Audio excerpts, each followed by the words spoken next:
Whose is the sun? There, I'm out in the world at last, squeaked the chick, popping his head out of the shell.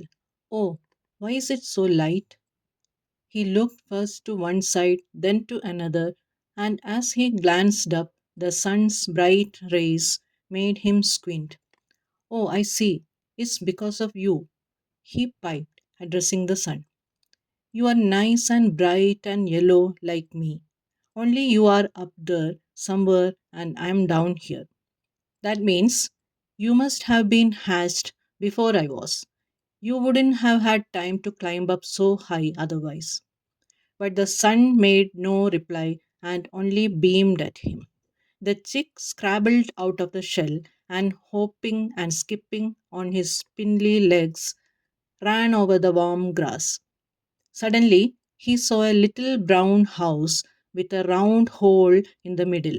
From within came someone heavy breathing. The chick knocked at the side of the house with his bill. Hey, anyone in? He called. There was no reply.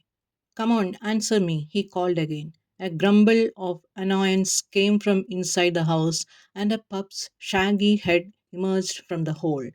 Who are you? The chick asked. The pup looked at him sleepily. I am the owner of this kennel. The kennel is mine, he explained. The chick blinked. You are the owner of this kennel? That's right, yawned the pup. The chick looked him over slowly. Let's play, he offered. Have you got anything to play with? No. No? Well, in that case, what's the fun of it? We will have lots of fun. Never fear. Look what I can do. And the chick hopped up and down several times. But the pup yawned again and disappeared inside the kennel. The chick thought hard. I forgot about my shell, he cried. Come on out and look at my shell. The puppy gave a snort of disdain and climbed out of the kennel. Couldn't you think of anything better to show me? He asked. Why, I can break up that old shell of yours just like that. There, see that. There is nothing left of it at all.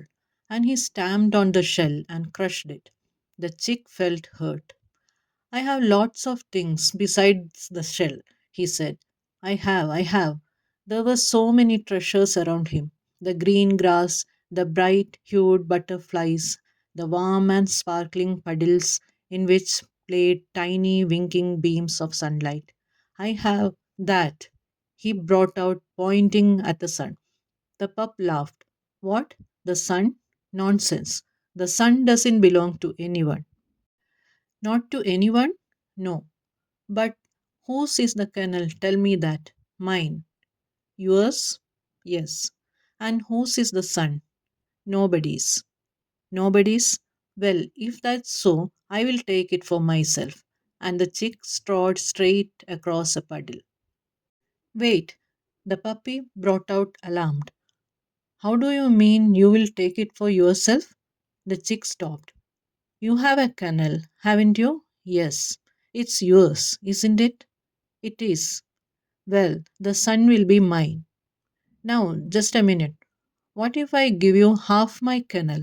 You won't take the sun for yourself then, will you? Half your kennel? What for? What will I do with it? You mean you don't know? The pup asked in surprise. It will be yours. You will live in your half, and I will live in mine. All right, agreed the chick. Twirling his tail joyfully, the pup dived into the kennel and drew out a brand new handsaw. The saw buzzed and sang and strewed the ground with sawdust, and the kennel stirred like a living thing, jerked suddenly, and broke up into two neat halves. Between them sat the pup, and pleased with his handiwork, smiled. He was all powdered with sawdust, and a little heap of it clung to his tongue. The chick ran up to him and blew at it, and at once they both felt a tickling in their noses and sneezed loudly. There, it's all done, said the pup. Now each of us has a house of his own. Let us go inside. They did so, and the pup laid his head on his front paws. What? That was a grand idea, wasn't it? He asked. I guess so, the chick said, shivering and trying to hide in a corner, for it had turned suddenly cold and do what he would, he could not get warm. The sun hid behind a cloud, and everything around became bleak and ugly. A cold wind blew, and drops of rain spattered the ground. Hey, chick, called the pup. What is it? The chick squeaked in a tiny voice.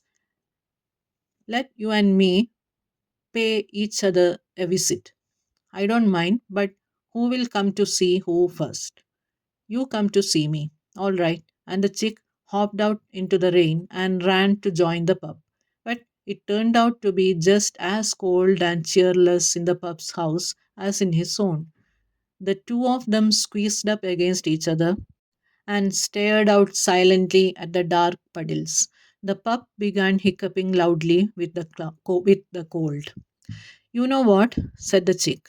What? Asked the pup and hiccuped. Why don't we join my half of the kennel to yours? Then we will have a whole house to ourselves and live in it together. He laughed, and the pup laughed with him. They just had to laugh. They were so happy. Just then the sun appeared. It came out from behind the cloud and shook off the raindrops, and it met two pairs of shining eyes staring up at it from the little brown house below. The sun sailed low over the house, nodded its head at the two friends, and vanished beyond the forest. Oh, look, it's gone away again, said the chick sadly, gazing after it.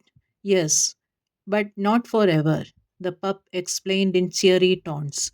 It will come to see us every day. It belongs to both of us now, to you and to me.